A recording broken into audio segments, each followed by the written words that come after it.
She stepped out of the black car like she owned the night. Tailored coat. Calm face. The kind of woman who doesn't rush, because the world usually moves for her.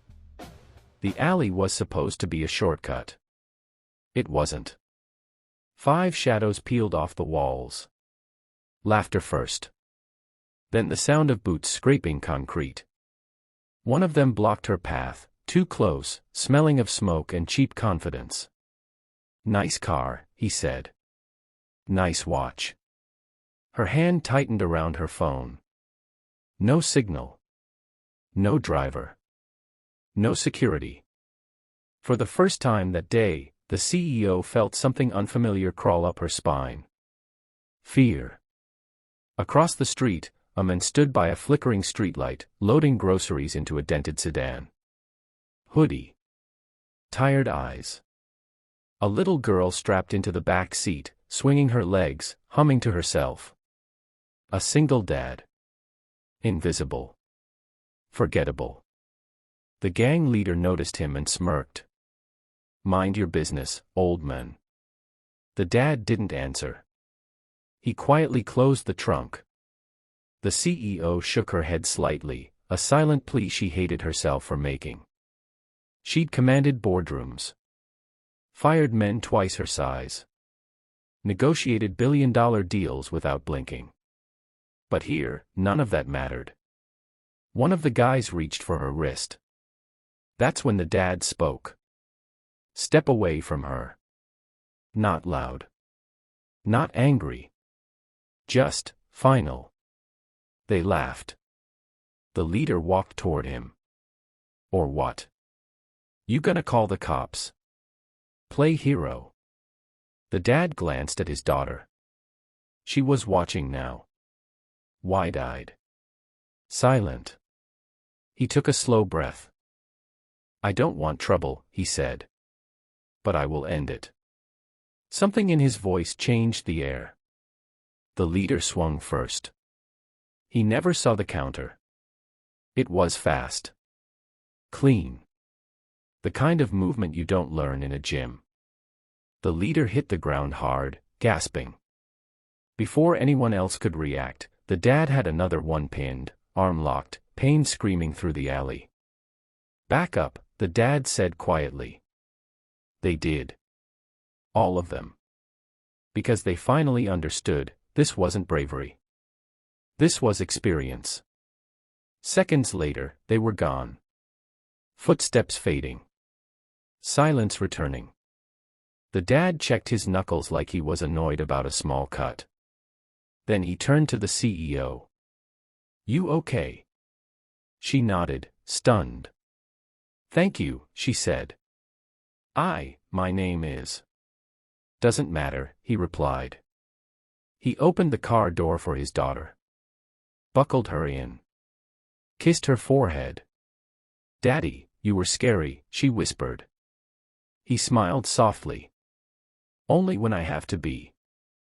The CEO stood there, heart still racing, watching him like she was seeing the world for the first time. "Can I at least repay you?" she asked. "Dinner? A favor? Anything?" He paused. Thought about rent. About layoffs last month. About how quietly he'd been struggling. Then he shook his head. "Just choose good people," he said. "When you're making your big decisions." And with that, the quiet single dad drove away, leaving one of the most powerful women in the city standing in an alley, realizing she'd just been saved by the kind of man the world never notices. Until it's too late, she didn't sleep that night. Every time she closed her eyes, she saw the alley again, the shadows, the laughter, the moment her power meant nothing. And then him. The quiet single dad.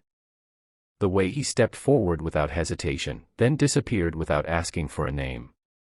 By morning, the city was moving as usual. Traffic. Deadlines. Numbers on glass screens. But she wasn't. At the office, executives waited nervously while she stared out at the skyline from her corner office. A billion-dollar merger sat open on her tablet. One signature away. Delay it, she said suddenly. The room froze. Ma'am, her assistant asked. I said delay it. And cancel my afternoon meetings. She grabbed her coat and left before anyone could argue. 3 hours later, she was standing in a public school parking lot on the edge of the city, somewhere she hadn't been in years. She'd pulled security footage. Cross-checked license plates. It took money and favors. But she found him. He was sitting on the steps, waiting. Lunchbox in hand. Same hoodie. Same tired eyes. Like last night never happened. He looked up, surprised to see her. You shouldn't be here, he said calmly. I know, she replied. But I needed to see if you were real. He gave a small, almost sad smile. People say that a lot. Usually right before they forget me again. She sat beside him, ignoring the stares. You could have walked away last night. So could they, he said. They didn't. A beat of silence. Who are you? She asked. Just a dad, he replied. And someone who learned the hard way what happens when you don't step in. The bell rang. Kids poured out. His daughter ran straight into his arms, laughing. The CEO watched something twist painfully in her chest. You said to choose good people, she said softly. I realized. I haven't. He stood up. Then choose better. That's all I asked. She hesitated. My company is downsizing. A lot of good people are going to lose everything. He looked at her, really looked this time. Then don't let them. For the first time in years, someone wasn't asking her for money, power, or protection. They were asking her to be human.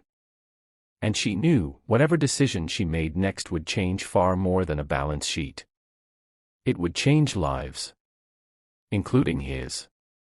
And maybe, hers too, she kept her word.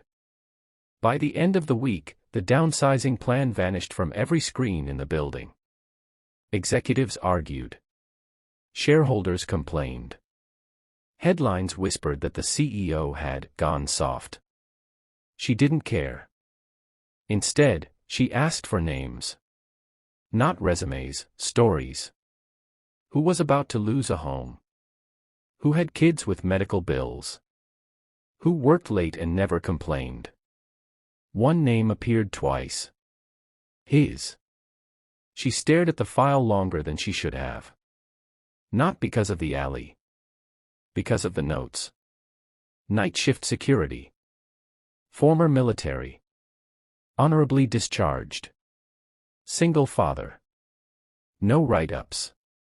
Never late. He had been working for her company for 3 years. Invisible. She requested a meeting. When he walked into the glass conference room, he stopped cold. Same calm eyes. Same guarded posture. You again, he said quietly. She smiled. You work for me. No, he corrected. I work around you.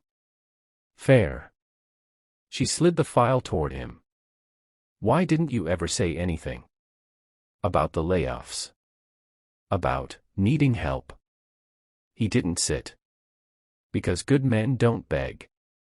And strong men don't threaten. The room felt smaller. I don't want to help you because you saved me, she said. I want to help because I almost failed people like you. He studied her face, searching for the lie. Didn't find it. What are you offering? He asked. A choice, she replied. A real role. Training. Leadership. A future that doesn't keep you invisible. Silence. My daughter comes first, he said. Always. As she should, the CEO answered. Then bring her tomorrow. I want to meet the person who made you who you are. For the first time since the alley, he smiled, not polite, not guarded. Real. Outside the building, he paused before leaving. You know, he said, most people with power don't change. They just get better at hiding. She met his eyes. Then don't let me hide. As the door closed behind him, the CEO realized something terrifying and beautiful. The night she thought she was being rescued, she'd actually been given a mirror. And now, there was no going back.